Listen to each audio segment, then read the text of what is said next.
ವಿಜಯಪುರದಲ್ಲಿ ನಡೆದ ಜೆಡಿಎಸ್ ಬೆಳ್ಳಿ ಹಬ್ಬ ಕಾರ್ಯಕ್ರಮದಲ್ಲಿ ಪರವಾನಗಿ ಹೊಂದಿದ್ದ ಪಿಸ್ತೂಲ್ ಅನ್ನ ಜೇಬಿನಲ್ಲಿಟ್ಟುಕೊಂಡು ಬಂದ ಕಾರ್ಯಕರ್ತನೊಬ್ಬ ಪೊಲೀಸರ ಗಮನಕ್ಕೆ ಬಂದಿದ್ದಾನೆ.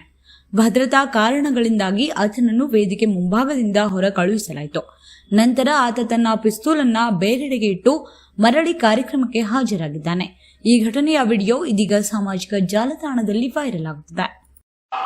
ಸಂಭ್ರಮಾಚರಣೆ ಬಹಳ ಯಶಸ್ವಿಯಾಗಿ ಈ ಬೃಹತ್ ಸಂಖ್ಯೆಯಲ್ಲಿ ನಡೀತದೆ ಅಂತಕ್ಕಂಥದ್ದು ನಮ್ಮೆಲ್ಲರ ಒಂದು ಹೆಮ್ಮೆ ಮತ್ತು ಸಂತೋಷ ಅಂತಕ್ಕಂಥದ್ದನ್ನ ಹೇಳಲಿಕ್ಕೆ ಬಯಸ್ತಾ ಇದ್ದೇನೆ. ಬಹುಶಃ ಈ ಕರ್ನಾಟಕದಲ್ಲಿ ದೇವರಾಜ ಅರಸು ಅವರಿಂದ ಹಿಡಿದು ಯಡಿಯೂರಪ್ಪನವರಿಂದ ಹಿಡಿದು ಬಂಗಾರಪ್ಪನವರಿಂದ ಹಿಡಿದು ಅನೇಕ ನಾಯಕರುಗಳು ಪ್ರಾದೇಶಿಕ ಪಕ್ಷವನ್ನ ಕಟ್ಟಿದ್ದಾರೆ. ಆದರೆ ಯಾವ ಪಕ್ಷನೂ ಕೂಡ 25 ವರ್ಷವನ್ನ ಪೂರೈಸಿ ಬೆಳ್ಳಿ ಹಬ್ಬವನ್ನ ಮಾಡತಕ್ಕಂಥ ಸಂದರ್ಭಕ್ಕೆ ಹೋಗಲೇ ಇಲ್ಲ. ಎಲ್ಲವೂ ಕೂಡ ಈ ಭಾಗದ ಬಳ್ಳಾರಿಯ ಶ್ರೀರಾಮುಲು ಕೂಡ ಪ್ರಾದೇಶಿಕ ಪಕ್ಷವನ್ನ ಕಟ್ಟಿದ್ರು. ಆದರೆ 5 ವರ್ಷಕ್ಕೆ ಒಂದೇ ಚುನಾವಣೆಗೆ ಸೀಮಿತವಾಗಿದ್ದಂತಹ ಪಕ್ಷಗಳು ಈ ಎಲ್ಲಾ ಪಕ್ಷಗಳು ಕರ್ನಾಟಕದಲ್ಲಿ ಅಂತಕ್ಕಂಥ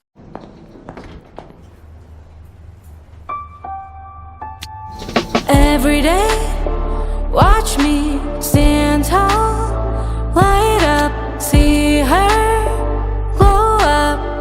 Every day, every you.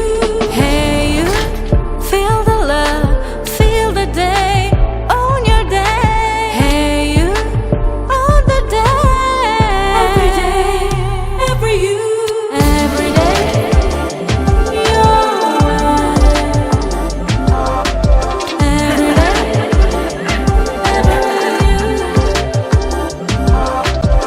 every you. Every day,